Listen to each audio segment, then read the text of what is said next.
ইফতারিতে যদি হয়ে যায় তরমুজের শরবত তাহলে কেমন হয়, আর তাও যদি হয় মহাব্বতে শরবত তাহলে আর কি লাগে। আসসালামু আলাইকুম মাই কিউটি পাই আপিরা, কেমন আছেন সবাই? আশা করছি নিশ্চয়ই ভালো আছেন। আমি জুবাইদা জান্নাত কুকস রোস্টার চ্যানেল থেকে সবাইকে ওয়েলকাম করছি।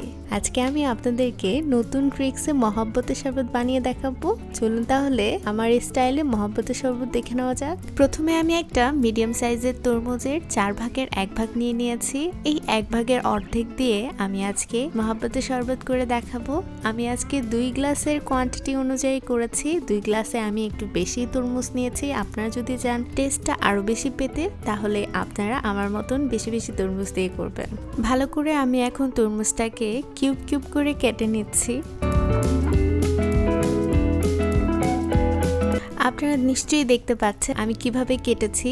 আমি কিউব করে প্রথমে কেটে নিয়েছি, তারপর আমি চপড করে নিব। চপ করার পরে আমি একটা মিক্সিং বোলে এটাকে ঢেলে নিব।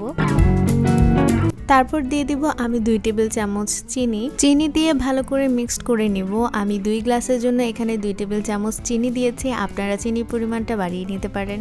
তারপর দিয়ে দিব 2 টেবিল চামচ রু আফজা। আমি এখানে দিয়ে দিব 1 গ্লাস পরিমাণের লিকুইড মিল্ক।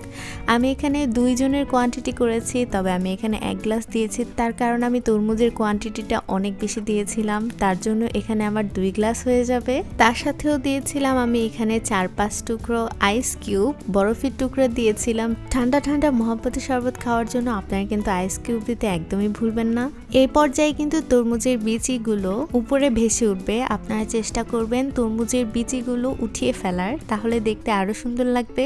সবগুলো প্রসেসিং কমপ্লিট হওয়ার পর আমি একটা গ্লাসে ঢেলে নিচ্ছি। তারপর আমি গার্নিশিং এর জন্য উপরে দিয়ে দিচ্ছি তরমুজের টুকরো। তরমুজটাকে আমি যে আগে চপড করে রেখেছিলাম সেখান থেকেই কিছু চপড আমি এখানে দিয়ে দিচ্ছি। তারপর দিয়ে দিচ্ছি আনার দানা, যেটা মহাব্বতে শরবতে জাস্ট অ্যামেজিং লেগেছিল। আর দিয়ে দিচ্ছি ওয়ান অ্যান্ড অনলি আইসক্রিম, যেটা ভ্যানিলা আইসক্রিম। ট্রাস্ট মি, এই ভ্যানিলা আইসক্রিমটা এটার সাথে দেওয়ার পরে এইটার জাস্ট গেমটাই চেঞ্জ হয়ে যাবে।